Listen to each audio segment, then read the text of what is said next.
Hello दोस्तों, आइए शुरू करते हैं आज की कहानी। पति अभी नहा ही रहा था कि तभी फ़ोन पर मैसेज टोन बजी। पत्नी मोबाइल के पास में ही खड़ी थी। उसका ध्यान फ़ोन की तरफ गया।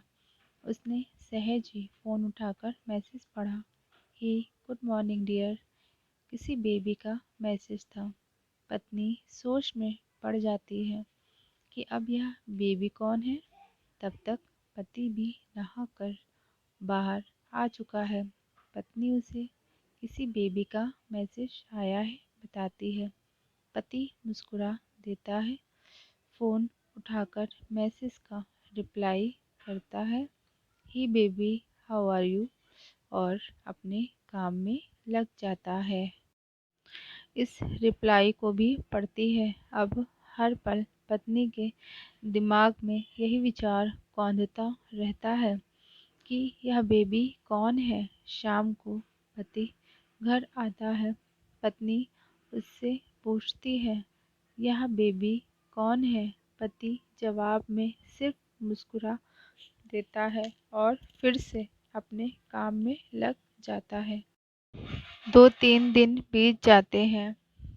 उन विचारों ने अभी तक पत्नी का पीछा नहीं छोड़ा था और फिर से पति के मोबाइल पर फिर एक बार बेबी का मैसेज आता है।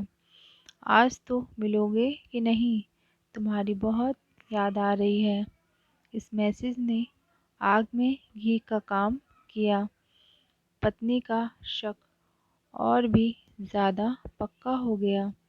बीच-बीच में ऐसे मैसेजेस का आदान-प्रदान होता रहता और पत्नी के मन में शक की जड़ें और गहरी होती गई। पति पूछने पर भी जवाब में सिर्फ मुस्कुराहट के और कुछ नहीं कहता। यह शक गुस्सा बनकर तब ज्वालामुखी की तरह फट पड़ता है जब एक दिन उसे अपने पति की जेब में सिनेमा की 2 टिकटें मिलती हैं। पत्नी अपने पति से बहुत झगड़ती है। पति उसे समझाने की कोशिश करता है, लेकिन वह कोई भी बात सुनने को तैयार नहीं है। पति को भी उस पर गुस्सा आ जाता है और यह झगड़ा और भी ज़्यादा बढ़ जाता है। पति गुस्से में पति घर से बाहर निकल जाता है। पत्नी का गुस्सा पति से कई गुना ज़्यादा है। तुरंत वो अपना सारा सामान पैक करती है। एक चिट्ठी लिखती है कि मैं मायके जा रही हूँ हमेशा के लिए, और पति का घर छोड़कर चली जाती है। गुस्सा शांत होने पर जब पति घर आता है तो चिट्ठी पढ़कर उसके होश उड़ जाते हैं। 10 दिन बीत जाते हैं और गांव के उस घर पर डोरबेल बजती है जहां पत्नी रहने चली गई है। पत्नी दरवाज़ा खोलती है। दरवाजे पर 10 साल की एक छोटी बच्ची हाथों में चिट्ठी लिए खड़ी है। वह पत्नी को वह चिट्ठी देती है। बच्ची से वह चिट्ठी लेकर पत्नी चिट्ठी खोलकर पढ़ती है। डियर वाइफ, जिस बेबी की वजह से हम दोनों में इतने झगड़े हुए और तुम हमारा घर छोड़कर यहाँ चली आई, यह बच्ची जो अभी तुम्हारे सामने खड़ी है वह वही बेबी है। अनाथ आश्रम की एक प्यारी बच्ची। इसी के साथ मैं बातें करता था, सिनेमा जाता था। पहली बार जब तुमने बेबी के बारे में पूछा था तो मैंने जानबूझकर तुम्हें नहीं बताया था। सोचा था थोड़ा मजाक करता हूँ, देखता हूँ तुम कैसे रिएक्ट करती हो। लेकिन मैंने यह कभी नहीं सोचा था कि तुम्हारा शक इतना बढ़ जाएगा।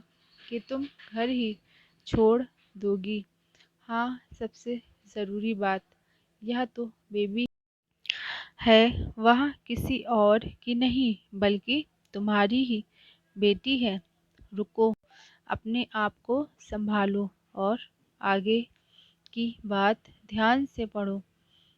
हमारी शादी के 2 साल पहले की यह बात है।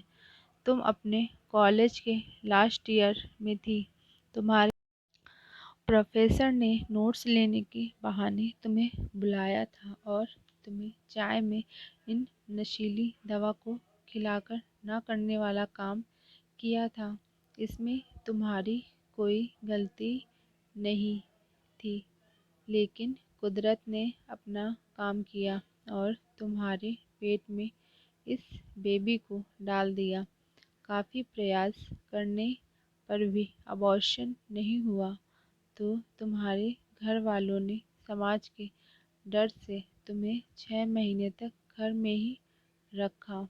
तुम्हारे पिताजी खुद एक डॉक्टर हैं, इसीलिए यह बिन मांगा बच्चा बड़ी आसानी से बिना किसी को कानो कान खबर हुए इस दुनिया में आया।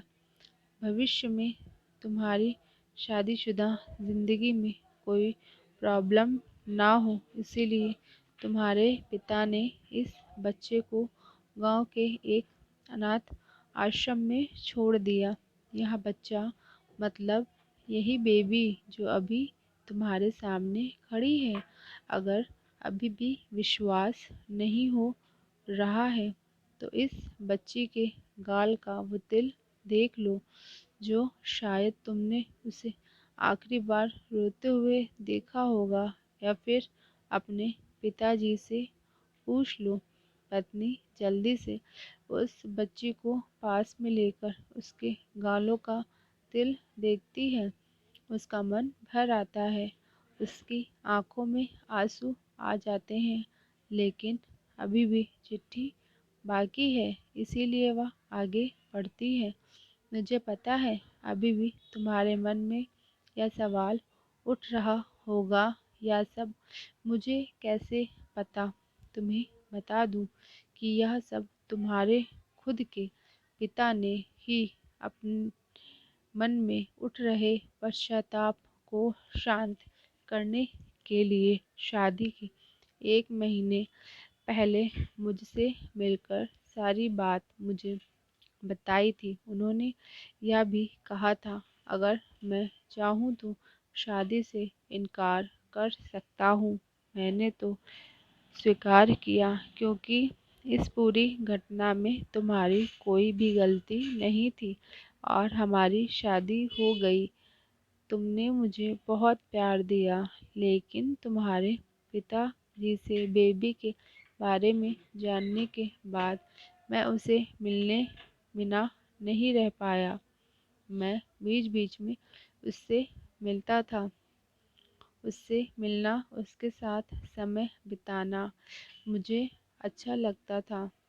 कितनी प्यारी बच्ची, बिना किसी गलती के क्यों सज़ा भुगते। बस इसीलिए मैं उसे थोड़ी-सी खुशी देने की कोशिश करता था। बस मुझे इतना ही कहना था। अब अगर तुम फिर से अपने घर आकर मेरे साथ रहना चाहो तब और सिर्फ तभी गैलरी में आ जाओ। तुम्हारा और सिर्फ तुम्हारा डियर पति। बिना एक क्षण की भी देरी के पत्नी दौड़कर गैलरी में पहुंची और रास्ते पर उसका पति खड़ा था। उसके चेहरे पर मुस्कान थी, पत्नी की आंखों में आंसू के फूल। कारण कुछ भी हो, अपने दोनों के बीच में कभी भी शक थोड़ी सी भी जगह मत दो, क्योंकि दुनिया में हर बीमारी का इलाज है, लेकिन शक नाम की बीमारी का कोई इलाज नहीं है। मन शांत रखो, जो भी मन में आए एक दूसरे को बताओ। तो डियर फ्रेंड्स, आपको ये कहानी कैसी लगी कमेंट बॉक्स में ज़रूर बताइएगा और शक को अपनी लाइफ में कभी मत आने दीजिएगा। हमेशा अपने रिश्ते